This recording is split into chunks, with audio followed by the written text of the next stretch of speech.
इस कार्यक्रम के पुण्यार्चक हैं निवेदक सकल दिगंबर जैन समाज, सतना, मध्य प्रदेश। वैराग्य शतक नाम के इस ग्रंथ के माध्यम से बहुत कुछ आगे बढ़ते हुए तरह तरह की वैराग्य भावनाओं का रसपान करते हुए आगे की कुछ गाथाओं के माध्यम से भावों को समझने की कोशिश करते हैं। गाथा 32, 33, 34 पढ़ते हैं। खड़भंगुरे शरीरे मणो भवे अभ पड़ल सारिच्छे सारम इत्यमेतम जम कीरई सोहणो धम्मो जम दुखम जरा दुखम रोगाय मरणाणीय अहो दुखो संसारो जथ की संति जंतुड़ो जावण इंद्रिय हानि जावण जर रखसी परे फुरई जावण रोग वियारा जावण मच्चु समुल्लियई।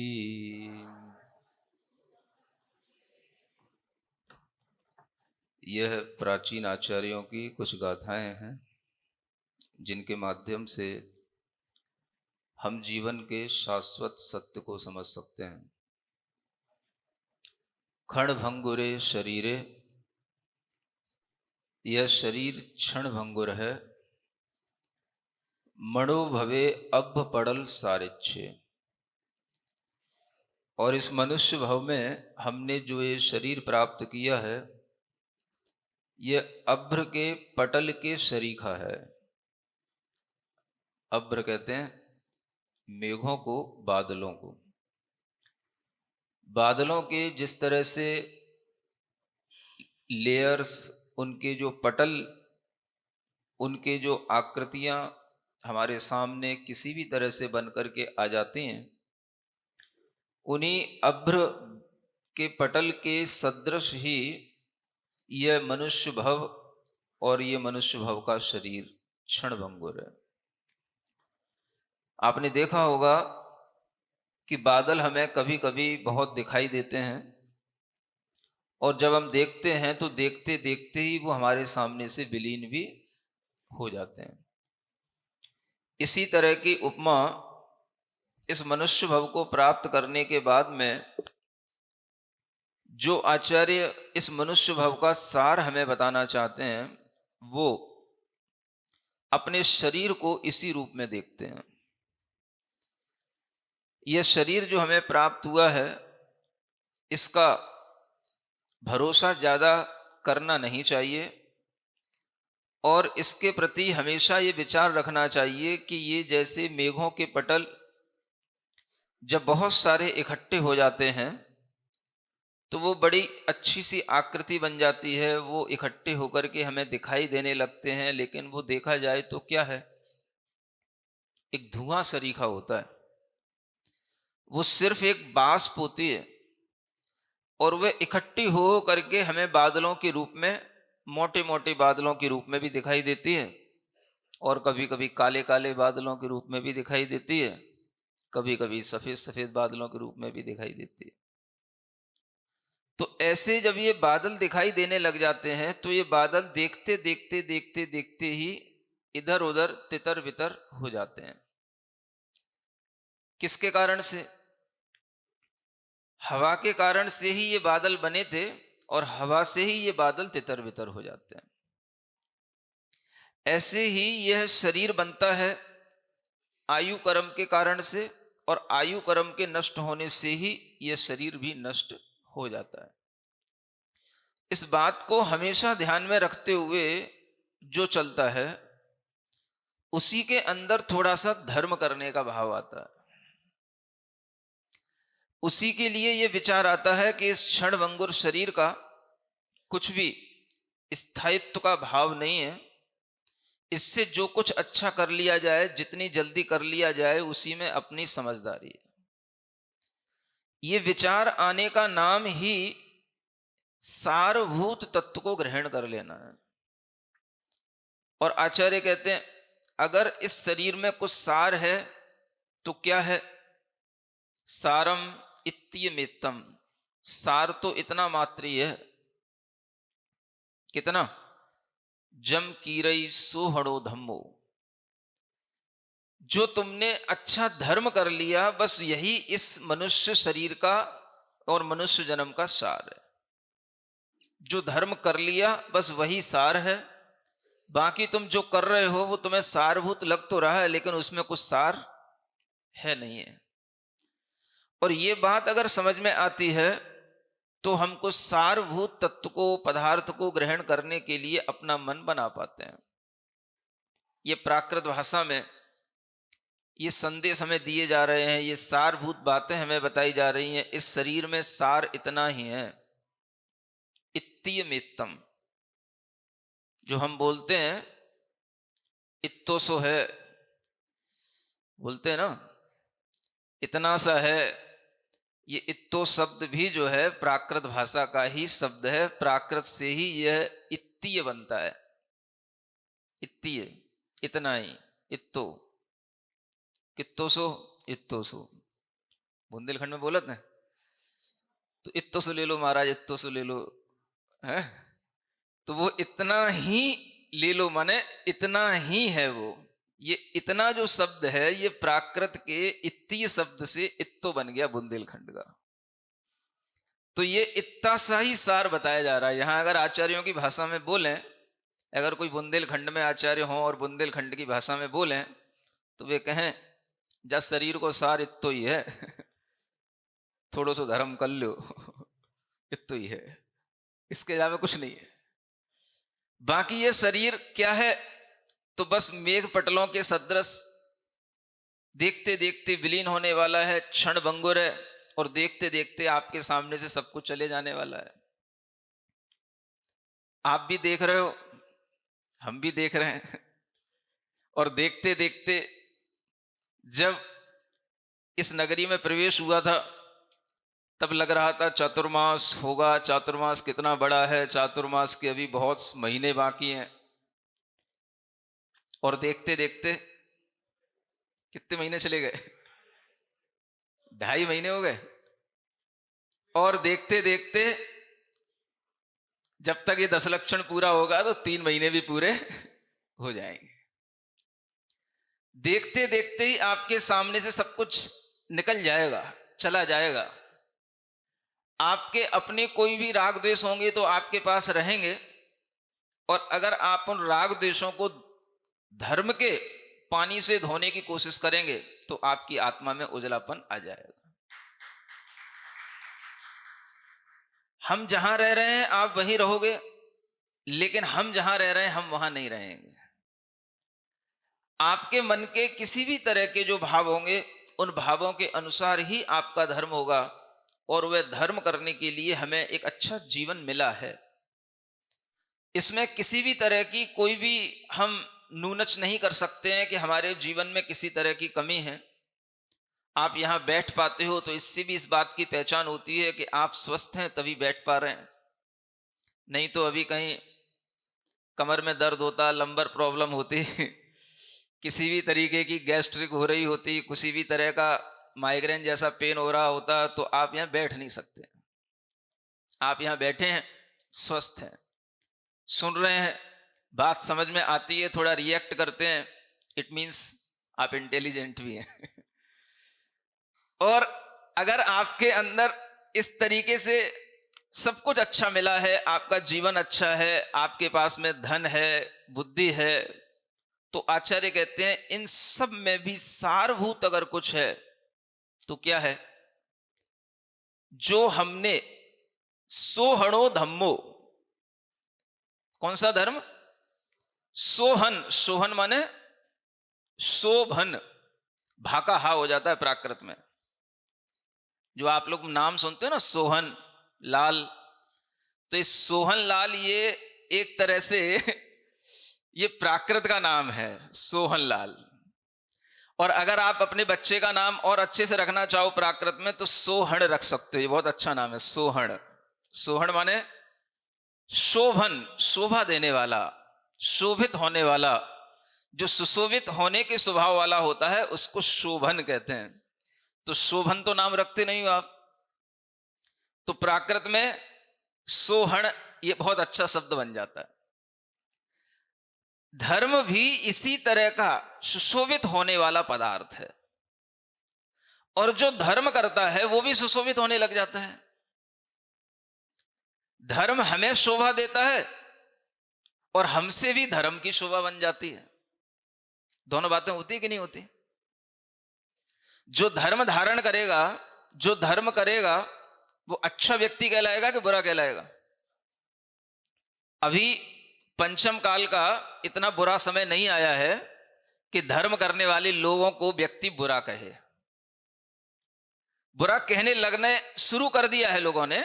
हो सकता है कई जगह पर धर्म करने वाले लोगों को भी दकियानूसी, रूढ़िवादी, इस तरह के टाइटल से नवाजा जाता है। लेकिन अभी ये बातें बहुत शुरुआती बातें हैं, और ये बातें उन लोगों को भी समझ में आने लगती हैं जब वो किसी तरह की प्रॉब्लम में आते हैं, तो उन्हें भी समझ में आने लग जाती हैं कि वास्तव में अगर अंत तक हमें कुछ भी अच्छे लगने वाली कोई भावना है या अपने लिए कोई हितकारी चीज है, तो वह मात्र धर्म ही है। ये उनकी समझ में आ जाता है। इसलिए अभी इस पंचम काल में इतनी ज्यादा बात बिगड़ी नहीं है कि आप धर्म करो तो आपको धर्म करने के लिए किसी से छिपना पड़े। भाई धर्म करने जा रहे हैं, बच के जाना, कोई देख ना ले, ऐसा कोई भाव तो नहीं आता। धर्म को अभी खुलेआम करने के लिए आपके पास में माहौल है। अभी लोग इतने बिगड़े हुए नहीं हैं, उनकी मानसिकता भी इतनी खराब नहीं है कि वह धार्मिक लोगों को बुरी दृष्टि से देखें। आपके मन के अंदर भाव होना चाहिए, अगर अच्छाइयां जीवन में आ सकती हैं तो वह मात्र धर्म के माध्यम से ही आ सकती हैं, और धर्म ही हमारे जीवन को अच्छा बना पाएगा, क्योंकि अच्छाइयों से ही जीवन अच्छा बनता है। इस तरह का विचार जब व्यक्ति के अंदर आने लग जाता है तो उसे एक अच्छे धर्म की आवश्यकता पड़ती है। शोभनो धम्मो, धर्म कैसा होना चाहिए? शोभन, अच्छा होना चाहिए, करने में भी अच्छा लगना चाहिए, देखने में भी अच्छा लगना चाहिए। बताओ आपके लिए धर्म करने में अच्छा लगता है कि नहीं लगता? देखने में अच्छा लगता है कि नहीं लगता? हा? धर्म करने में कोई घृणा आती है? धर्म करने वाले लोगों को देख करके भी कोई घृणा आती है क्या? कोई एलर्जी होती हो उनसे देख करके, या कोई एकदम से हेट का भाव आ जाता हो? ऐसा तो कुछ नहीं है ना। अभी ऐसा नहीं हो रहा। अभी इतना समय बिगाड़ को प्राप्त नहीं हुआ है, अभी समय अच्छा ही चल रहा है। धर्म अच्छा है, और उस अच्छे धर्म को जो व्यक्ति कर लेता है तो आचार्य कहते हैं इस जीवन का सार यही है। अब जीवन का सार तो पता नहीं कब अच्छा होगा, कब अच्छा करने को मिलेगा, कौन सा धर्म हमारे लिए अच्छा है, ये तो हमें कुछ पता नहीं।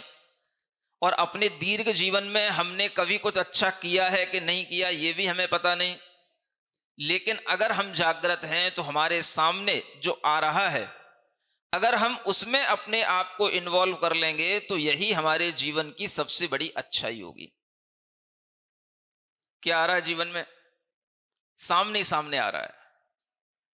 देखते देखते चातुर्मास का जो सबसे बड़ा उत्सव होता है, चातुर्मास का सबसे बड़ा जो प्रभावना का कार्य होता है, वह 10 दिन का कार्य कल से आपके समक्ष आने वाला है, और कल आ ही जाएगा।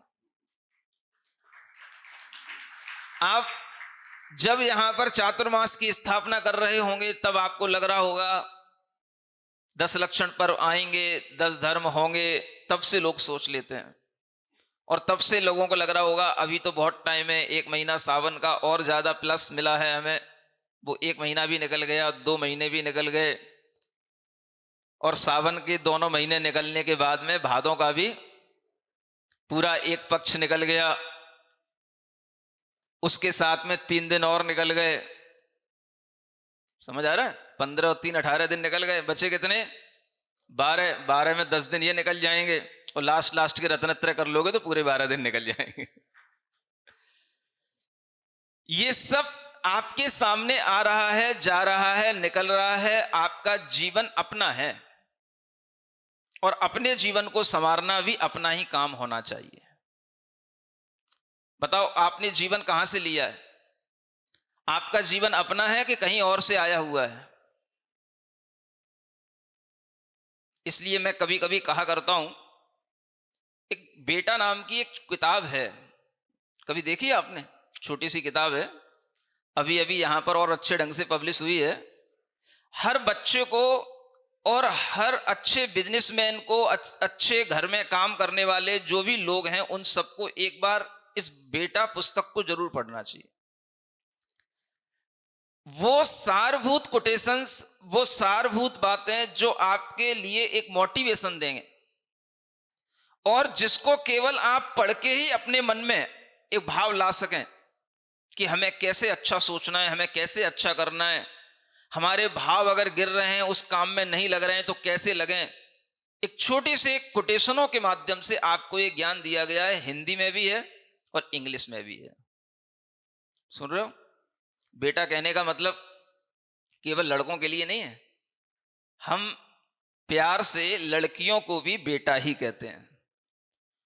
और जब बेटियों को प्यार किया जाता है तो बेटियों को भी प्यार से बेटा ही कहा जाता है। हाँ, रखिए रखिए, बेटियों को भी प्यार से बेटा ही कहा जाता है। समझ आ रहा है? सो ऑल आर माई सन, सभी लोग मेरे क्या हैं? बेटे हैं, चाहे बड़े हों चाहे बूढ़े हों, सब बेटे हैं। और उन सब बेटाओं के लिए कह रहा हूं, ये किताब अपने घर में जरूर रखना। जब मन आ जाए तब कोई सा भी पन्ना पलट लेना और किसी भी पन्ने की कोई सी भी कोटेशन पढ़ लेना, आपको एक नई ऊर्जा, एक नया विचार, एक नया ज्ञान आपको मिलेगा। और एक पन्ना पढ़ लोगे तो आपको एक कोटेशन पढ़ने के बाद दूसरी कोटेशन पढ़ने का मन अपने आप हो जाएगा आपको, क्योंकि एक लाइन बहुत छोटी सी होती है। इसी में एक कोटेशन लिखी हुई है, बेटा जीवन अपना है, किसी से उधार नहीं लिया है, इसलिए अपना जीवन उत्साह और प्रसन्नता के साथ जियो। Oh son, life is your own, not a loan from someone. Live it with hope and happiness. आपका जीवन अपना है, किसी का उधार लिया हुआ नहीं है, इसलिए अपने जीवन को पूरी उमंग के साथ, उत्साह के साथ, प्रसन्नता के साथ जियो। यही जीवन जीने का सार है। अब ये एक लाइन कौन से बेटों के काम में नहीं आएगी बताओ? जो बूढ़े भी हो रहे होंगे उनके जीवन में भी एक उमंग आने लगेगी, भैया जीवन जितना बचा है उधार का तो नहीं है, जितना बचा है उतना तो अपन अच्छे से जी लें। और कैसे जी लें? तो live it with hope and happiness. पूरी आशा, पूरी उम्मीद के साथ जियो, पूरी प्रसन्नता के साथ जियो। और जो जीवन आपको मिला है, अगर उसमें आप अपने जीवन को अच्छे ढंग से जीने का मन बना लोगे तो यही जीने का सरल तरीका आपको जो सिखाता है उसी का नाम धर्म कहलाता है। ये 10 दिनों में आपको क्या सिखाया जाएगा? यही जीने का तरीका। धर्म कोई ऐसी बला नहीं है कि भाई अलग से अब हमें इस बला को करना पड़ेगा, अलग से हमें इस बला के लिए अपना समय निकालना पड़ेगा, अब हमें अलग से इसमें अपना पूरा का पूरा टाइम दे करके अपने कीमती समय को बर्बाद करना पड़ेगा। ऐसी बला तो नहीं लगती आपको धर्म? बलाए समझते हो ना, बलाए।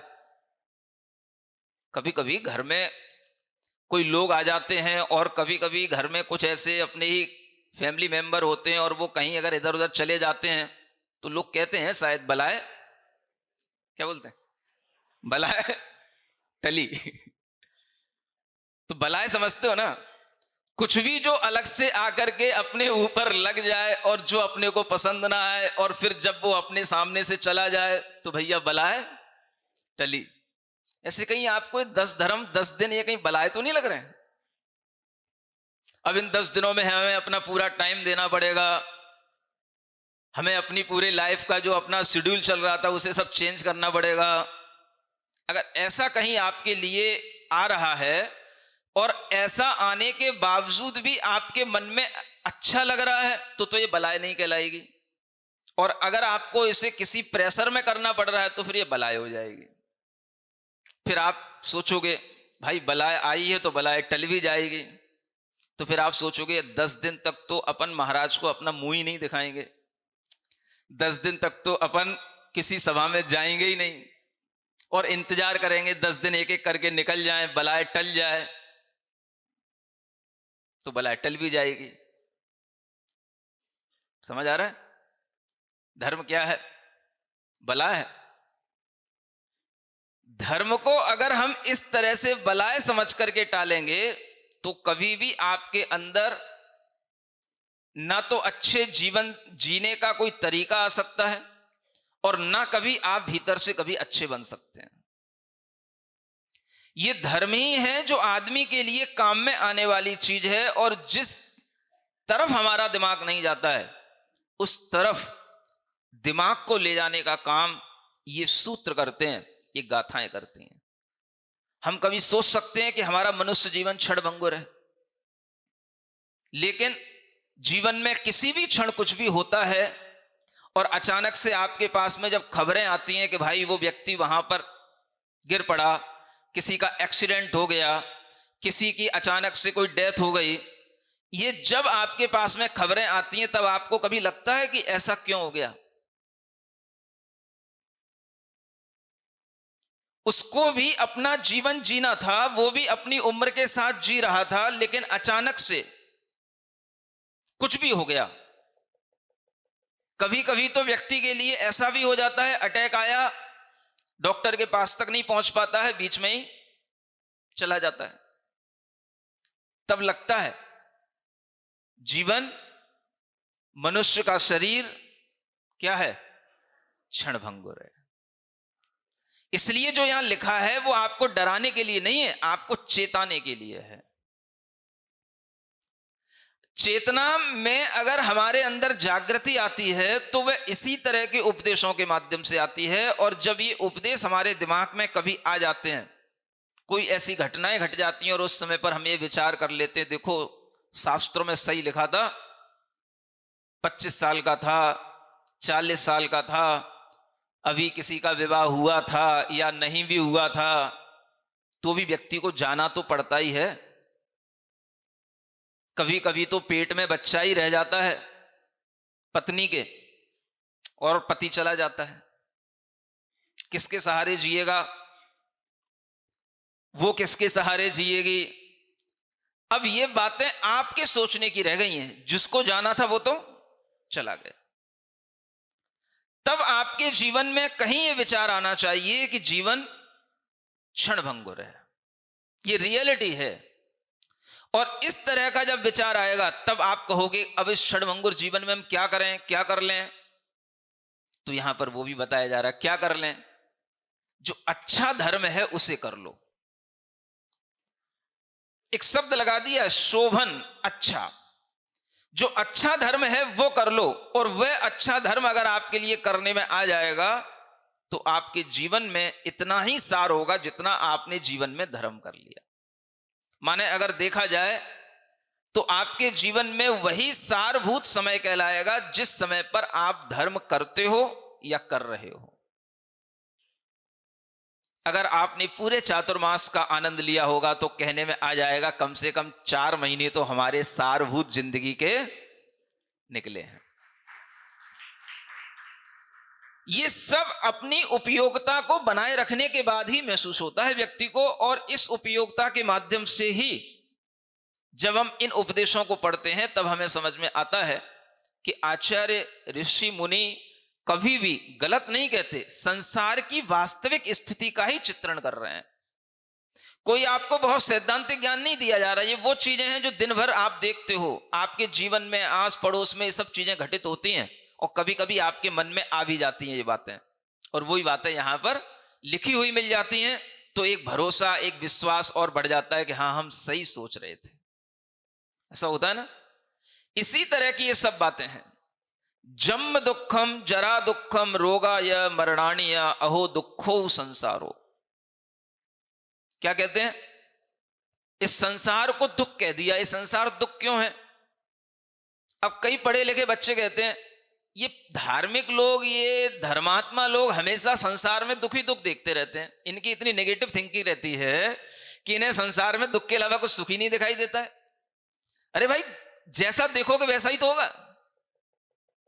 तो जब बच्चे अपनी एक युवा उम्र में होते हैं तो उन्हें इस तरह की बातें आ जाती हैं, और उसी उम्र में जब वो परेशान होते हैं, जब वह जिस कंपटीशन के लिए तैयारी कर रहे होते हैं और उसमें सक्सेस नहीं मिलती है, जब दुखी होते हैं, जब उनके शरीर में कोई रोग हो जाते हैं, जब विपरीतताएं उनके साथ होती हैं और वह किसी भी तरह से आगे नहीं बढ़ पाते हैं, तब उन्हें समझ में आता है। जब थोड़ा सा माता पिता के माध्यम से स्वतंत्रता मिल गई थी, घर से बाहर चले गए थे, माता पिता सब खाने पीने रहने फीस का सबका इंतजाम कर रहे थे, तब अपन अच्छी बातें कर रहे थे। क्या है जीवन में? सुखी सुख है। और ये धर्मात्मा लोगों के पास जाओ तो ये कहते हैं संसार में दुखी दुख है। शायद बच्चे इसलिए भी नहीं आते हैं क्योंकि वो चीजें उनकी थिंकिंग के अपोजिट होती हैं। तो जब बच्चों को ये लगता है कि हमें तो सुख दिखाई दे रहा है और ये कहते हैं संसार में दुख है, तो उन्हें लगता है कि भाई बातें यहां पर अपने मतलब की नहीं हो रही हैं। इसलिए बच्चों के लिए धर्म करने से या धर्म सभाओं में बैठने से डर लगने लग जाता है। लेकिन जब उन्हीं बच्चों के साथ में जब ये विपरीतताएं आती हैं और जब वो दुखी होने लग जाते हैं, तब उन्हें यही बातें अच्छी लगने लग जाती हैं। इसलिए हर किसी को ये बातें सुनते रहना चाहिए। थोड़ी देर हवा में उड़ तो लोगे, लेकिन आना तो जमीन पे ही पड़ेगा। प्लेन में कितनी देर उड़ोगे? घंटे, 2 घंटे, 4 घंटे, 6 घंटे, 12 घंटे, कितनी देर उड़ोगे प्लेन में? बताओ। बेल्जियम से आए हो, कितनी देर उड़ के आए हो? यूएस और यूके से भी लोग आते हैं, कितनी देर उड़ करके आएंगे? कितनी देर आप उस प्लेन में निकाल पाओगे? 1 दिन, 2 दिन? जिंदगी तो नहीं निकाल पाओगे ना। जिंदगी कहां निकलेगी? जिंदगी जमीन पर खड़े होकर के ही निकलेगी। और जिस जमीन पर आप उत्पन्न हुए हो, उस जमीन पर ही आपको गिरना पड़ेगा। अगर प्लेन में भी गिर गए तो जमीन पे ही गिरा दिया जाएगा। प्लेन में वहां पे कोई दफनाने की व्यवस्था नहीं है। समझ आ रहा है? जो उसका अंतिम संस्कार किया जाएगा वो जमीन में ही किया जाएगा। इसलिए जमीन से जुड़े रहो, जमीन की बात करो। जिस जमीन पर खड़े थे उस जमीन पर देखो कि हम कहां खड़े हैं। थोड़ी देर के लिए हवा में उड़ तो गए, लेकिन उसका नाम जिंदगी नहीं है। इसलिए जो बच्चे थोड़ी देर के लिए अपने विचारों से उड़ते हैं तो उन्हें लगता है ये बातें हमें समझ नहीं आ रही। हो सकता है कि अभी आपकी उम्र इस तरीके की है कि आपको समझ नहीं आ रही, लेकिन आप उन बातों को भी तो समझ सकते हो जो समझ नहीं आ रही हैं, लेकिन सुन तो लें। दिमाग के किसी एक कोने में पड़ी रहे, कभी समझ में आ जाएंगी जब टाइम आएगा। तो क्या है वो बातें? जन्म दुखम जरा दुखम। दुख कहां है? तो जन्म के समय पर दुख है, बुढ़ापा आया तो दुख है, रोग आए तो दुख है, किसी भी तरह से मरण आ गया तो दुख है। अब ये जब दुख सब जगह दिखाई देता है तो फिर अब संसार में सुख कितना बचा? उतना ही बचा। बस इन दोनों के बीच में अगर कुछ थोड़ा सा टाइम निकल जाएगा, जन्म और बुढ़ापे के बीच में जो थोड़ा सा टाइम अगर कभी सही से निकल जाए तो उसी का नाम बस सुख समझ लेना। बाकी दुख से ही शुरुआत हुई है और दुख से ही अंत होगा। तो इसलिए आचार्य कहते हैं कि संसार में दुख से ही शुरुआत है, दुख से ही अंत है, और बीच में भी अनेक रोग हैं, मरण हैं, इनके भी दुख हैं, और इन दुखों में लोग दुखी बने ही रहते हैं। ऐसे संसार में जंतु क्या करते रहते हैं? जथ की संति जंतुणु। ऐसे संसार में ये जंतु कहा गया, जंतु। सुन रहे हो? आप लोग जंतु किनको बोलते हो? जो छोटे मोटे कीड़े मकोड़े होते हैं उनको जंतु कहते हो, है ना? और जो ये बड़े बड़े आचार्य हैं, ज्ञानी, वे सब अपने को जंतु ही देख रहे हैं। जैसे वो जंतु कर रहे हैं वैसे ही अपन जंतु कर रहे हैं। वो जीव जंतुओं से भरा हुआ ये संसार एक तरह से ही जी रहा है, और सब क्या कर रहे हैं? की संति माने क्लेश रहे हैं।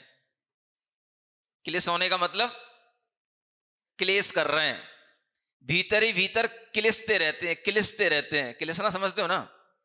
कहीं कहीं ये शब्द भी बोला जाता है, ये तो भाई क्लिसते ही रहता है।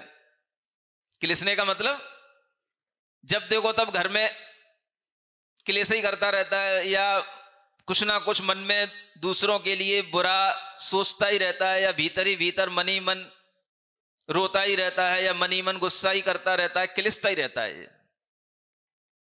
ये क्या कहलाता है? क्लिसना। क्लिसना का मतलब ही हो गया भीतर ही भीतर दुखी बने रहना। जब बच्चा भीतर ही भीतर क्लिसता रहेगा तो वह आपकी कोई भी बात सुनेगा ही नहीं, और अपना क्लिस क्लिस क्लिस के भाव में ही रहता हुआ अपना समय निकालता रहेगा। क्लिसने वाले बच्चे की पहचान यही है। उससे कहो बेटा मंदिर चल, हमें नहीं जाना।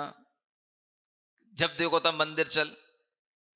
कभी होटल तो ले नहीं जाती, पिज्जा खिलाने को, बर्गर खिलाने को।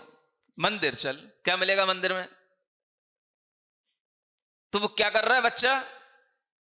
क्लेश रहा है भीतर से। माने तुम्हारे मंदिर जाने से उसको क्लेश हो रहा है, और तुम उससे भी कह दो कि तू भी मंदिर चल तो उसका क्लेश डबल हो जाता है।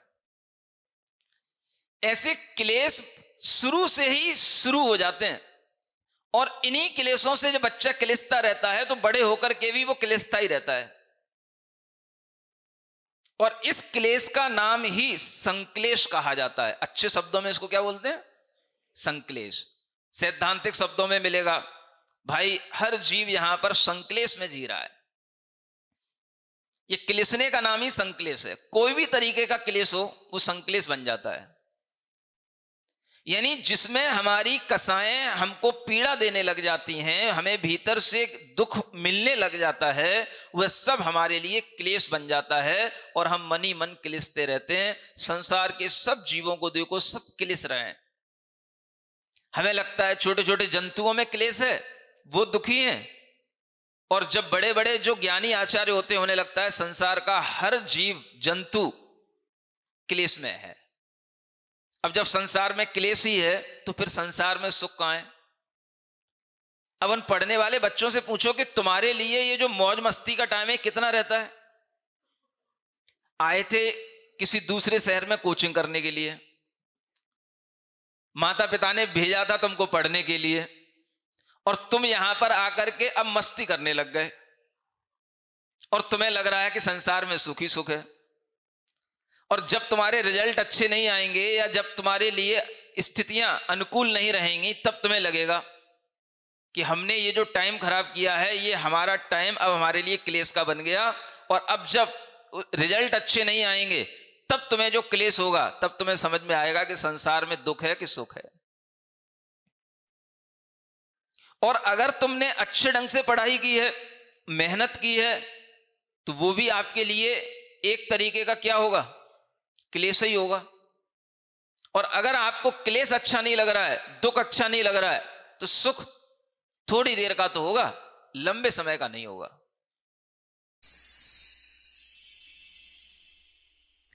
सिरिजिणवाणी जग कल्याणी जग जन मदतम मोहरी जनमण हारी गढ़हर हारी जम जरा भव रोग हरि तिथ्य राणम दिव्य झुणिम जो पढ़ई सुणई मय्ये धारई राणम सौख मणंतम धैर्य सासद मोक्ष पदम पावई सासद मोक्ष पदम पावई।